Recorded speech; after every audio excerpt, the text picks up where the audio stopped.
Hi, Sellsiders. Welcome back to Humans of Sellside, the deeper dive. We are officially opening our second season with our first episode of 2026, now as a Jimmy Award-winning show. One of the things we love about this show is uncovering the layers of the people who have helped build this industry over the decades. And today's guest joins us from Italy and brings a wealth of perspective from nearly 15 years within Google partnerships. But beyond the 50 plus quarters of business experience, he is something who defines the word endurance.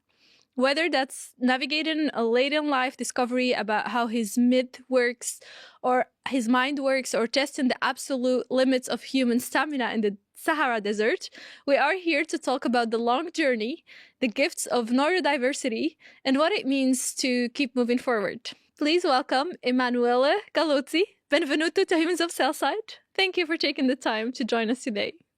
Thank you so much. It's just a pleasure. Thank you. Everyone. In your application, you've mentioned joining Google after a really long journey. Can you tell us a bit more about your experience prior to Google and your life in Rome and Milan? Absolutely. Hi everyone. I was born in Rome, the most beautiful town of the world. I know that everyone thinks that their town is the most beautiful one, but in my case, I've got the proofs. I was born in Rome 50 years ago. Yes, I'm 50 years old. And in a neighbor of Rome, a really strange and poor neighbor of Rome called Ostia Lido, in front of the sea. And then I've been studying in Rome and Ostia. And during my university years, I also done another job, which was playing piano. I used to be a pianist, and I was playing piano in several places and resorts and clubs all around the world. Now, after my degree, a few days after my degree, because I was also a little bit a tech nerd, the organization that I used to work for asked me if I was able to build a website for them. It was 1995, and I said, yes, of course.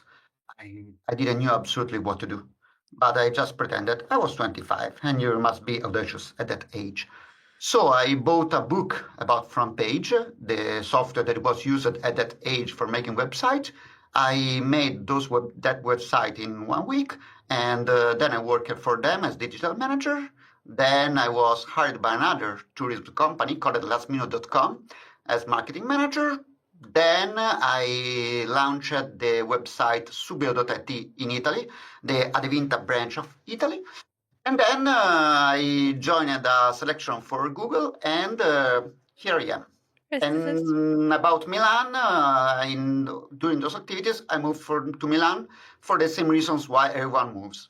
Love. I love this. You are from the most beautiful city in the world. And I love the mindset of just, I don't know how to do it, but I'll figure it out. I think it's part of our industry. And with over 50 quarters in partnerships now, you've seen Google through many eras. What is the most significant change you've witnessed in the partnerships landscape? And what is the secret of, in your words, you said, still very excited about the job after more than a decade in the same org? So thanks, Matt, for this question. Well, I would say that the most significant change I've seen in these 50 quarters is change itself. So I never spent more than 2 quarters working on the same thing. I always been in Sellside, which I love. I started as a search partnership, and then I joined with DoubleClick, and then it became a manager, and then it became the programmatic part, and then apps, and then all the other deals growth, and all the other things. And now but I think that the most important part for us is ahead, is the AI era. And you asked me what keeps me thrilled. So I will tell you what happened to me a few days ago. I was coming back from my holidays on an Emirates flight above the ocean, and I was looking to the entertainment system, and there I found a documentary. It was called The Thinking Game. It was the story of Hassabis and DeepMind. It was a documentary that won also some prizes in the Tribeca Festival. I watched it and I remained speechless. I watched it twice in a row during that flight. I watched him telling his story and all the team stories, and most of the scenes were shot inside of our London office. So it was about the group I worked for. And I said, wow, I mean, this incredible global story that is told in this beautiful documentary that everyone watch around the world. And me, as all of our colleagues, we have got a front row seat in this incredible story that is shaping the world. So how can I not be thrilled for what is coming? I love it. That's really beautiful. And I just would like to underline, if anyone is wants to know it, the documentary is called The Thinking Game and is fully available on YouTube. love it. We will link it when we share the interview with the team. I'm very looking forward to watch it. If you watched it twice during a flight, it says a lot, especially from you. And you mentioned you discovered your dyslexia at age 46 and describe it as a 50% a gift. Can you elaborate on this a bit? Like, how has this realization changed the way you process information or lead your teams? And what advice would you give to others who might be navigating a late in life neurodivergent diagnosis? Absolutely. So during my scholar years, when I was younger, I've been studying a lot, but my votes were quite low. I was not able, like the other kids or the other people, even in high school, to take notes and to read what I was reading. But that was 1980, from 1986 to 1992, 93. So no one knew about the learning specific disorders. Dyslexia is part of the learning specific disorders. So I was just one who had got no good votes. Then I went to university, and the first exam went very bad. But on the meantime, as I was saying, I was a pianist and I was very good at it. I got a very high talent in music and got a very other good talent in other stuff. And playing piano for an entire season, I got some money and I decided to accomplish my dream. And I got help from one friend who's called Luke Skywalker. Yes, the Star Wars one. I decided to buy a computer because I wanted so badly to play the video game of Star Wars, especially one called TIE Fighter versus X-Wing. While I was playing with video games, I also started taking notes of my university exams and my university lessons with computer. So I was able to write down, to read it, and to order things. Starting from exactly that moment, my votes started skyscraping. So I got very, very high quotation. I got a very straight university career until a master degree with a scholarship. And then I started working, always with a computer and always having a good proficiency. Why? Why I was a very bad student and then I got this linear university and working career? I don't know. But then when I was 44, 45, I'd seen a documentary that was about learning disorders. I thought it was just a way that people was complaining about something. But then I understood there was something also about me. That I got this kind of problems and I took some tests. And yes, I discovered that when I was young, I had a lot of problems due to these learning disorders. But then I fully compensated them through use of technology and through ordering things through technology. So if you ask me some suggest about what to do is first, consider about technology. Technology helps a lot and we are exactly in the right place for it. In Google, there's a ERG called Ghost Less Dyslexia. And it's got a lot of contents and a lot of tools, even Chrome apps, to help people with the kind of learning disorders. But the second, the main thing is that learning disorders are not a problem, are just a different distribution of talent, of people that's got different gift from the rest of the people. We call it ourselves like the X-Men. So we've got many different talents respect to other people. And I will also tell that this kind of learning disorders helps a lot to organize your brain, to have a better simplification of things, and to have a better big picture idea. There are a lot of CEOs and general managers all around the world that's got this kind of disorders. Just one example, Richard Branson, the founder of Virgin Group. He always found in the simplicity he wants to get from his collaborators the better way to manage his multi-platform business. I love it. And I love that we are also so open within Google and we all talk like when I sit with someone struggling with ADHD or like whatever neurodiversity we bring with us. Like it's just so interesting to see. It's all about that mindset. Like you said, it's 50% a gift. It's not, it will block you only if you don't have the tools. And we thankfully do have them. And something even so exciting, and I've been so looking forward to this conversation with you since I knew about it. You have earned a 7 stars top world marathon finisher medal and run 100 kilometers, 100 kilometers in the Sahara. First of all, tell us a bit about this experience. And then when did you get into running and how did you end up doing all these marathons? So I went into running when I was young because it was mainly running was more or less the main sport I was able at because I was not able to play football or tennis, blah, blah. So I was able to put one step in front of the other. That's running. But running is not just about this. Running is about preparation. Running is about planning. Running is about training a lot, and the races and the events are just the last part of it.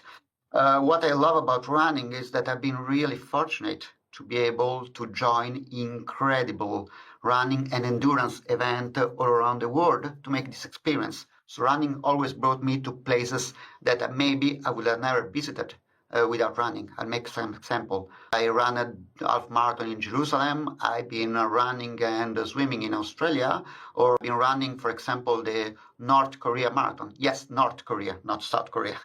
Was an incredible experience. And about the 7 major marathons, that is the circuit of the top marathon in the world, like Boston, Chicago, London, Berlin, Sydney, and New York, is just beautiful things to discover things. In my personal opinion, if you want to really discover the soul of a place, you should run or watch the local marathon. I'll make you the most important example, I would say, that is New York Marathon. During the New York Marathon weekend, the town is all a party for all mankind. People from all over the world goes there to run together. And this is great. It's the world that it should be every day. And you see this party all on the course. I would encourage everyone to try at least once in a lifetime to watch or to join this kind of events. I'll be in the watching group, but I really I admire everyone who's running, and we have had many on the show who run marathons with Denise, Pilar, Berend, and I know that these activities require immense mental fortitude, like we heard from you, and we know that. So when things get difficult for you or strange at work, do you find yourself tapping into that same mental reserve you used during the ultra marathons? Well, more than the same, it's for me, it's not the same mental reserve, it's the same activity. Because marathon as business requires preparation, preparation, planning and preparation. And the real marathon, the last 42 kilometers or 26.3 miles, is just the last part. And if you are well prepared, you can try to manage all the things that you can manage. Obviously, there's a part that you cannot, but the preparation brings you to manage what you can manage and what you're prepared for. And if you do it maybe in the last event, which might be a business meeting or a marathon or a triathlon, you might also have some fun. It depends from your preparation. And let me tell you also that some years ago, most of the CEOs or general managers used to go to golf court, golf to engage, to have competition among them. Now the thing is moving on marathon. You see that there are a lot of CEOs, a lot of managers who always compete among themselves, who has got the personal best, the most important personal best on marathon. By the way, please let me grab for a second. My personal best is 2 hours 59 minutes. So not flexing, but you have every right to. We really and just a bit of vanity. something else you're really good at as a self-proclaimed science fiction nerd. You've spent nearly 15 years inside a company that, like you said, is often the one turning yesterday's science fiction into today's reality. So when you look at Google's current trajectory, especially with the rise of AI, does the world we are building feel like the future you used to imagine or read about in books, or has reality surprised even someone like you?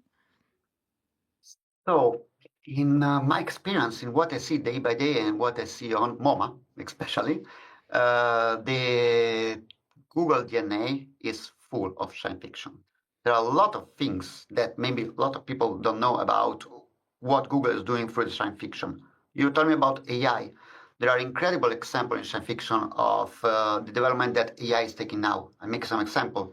Jarvis, which is the AI of Tony Stark's as Iron Man in the Avengers, or the talking computer on the Starship Enterprise in Star Trek, or one of the most beautiful development of AI, which might be the hologram doctor in always in Star Trek.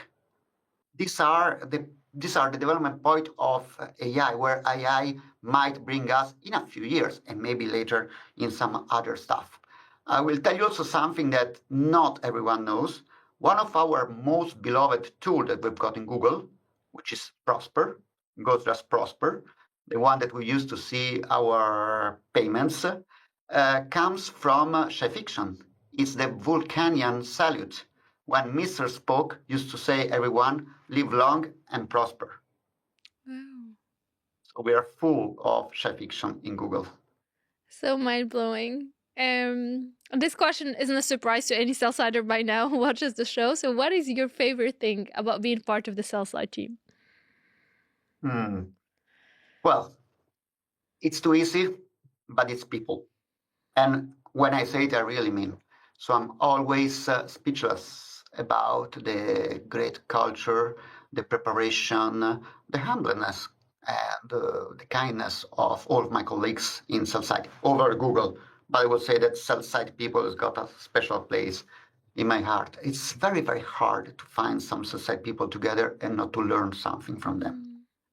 On the other side, what I also love about Sellside, I would say I'm quite a seasoned Sellsider, it's the fact that we got a partnership with our customers. So we collaborate together, we grow together, we discuss together to improve both of us. And starting from different points, we try to go ahead in the same direction. This is something I really love about Sellside, which is with customers and with Sellsiders, collaboration. I love it. Emanuele, is there anything you had hoped I'd ask you? Is there anything you want to share with the team before we end this interview? Hope to see most of you, especially the EMEA guy, in Dublin in a few days, and we will have, I'm pretty sure we'll have a great time. Oh, looking forward to it. Thank you so much for sharing your journey and your 7-star mindset with us today.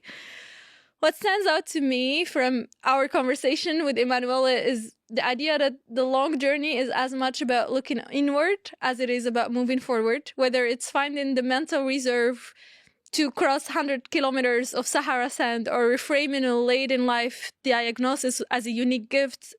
You remind us that our greatest strengths are often lying also in our differences.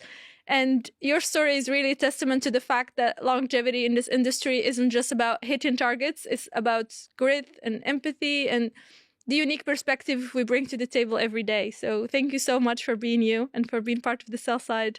And if any of you would like to connect with Emanuele, please feel free to reach out. That's it for this episode of Humans of Sellside. Thanks for taking the time to get to know your colleagues better. Stay tuned for our next inspiring conversation. Until then, take care.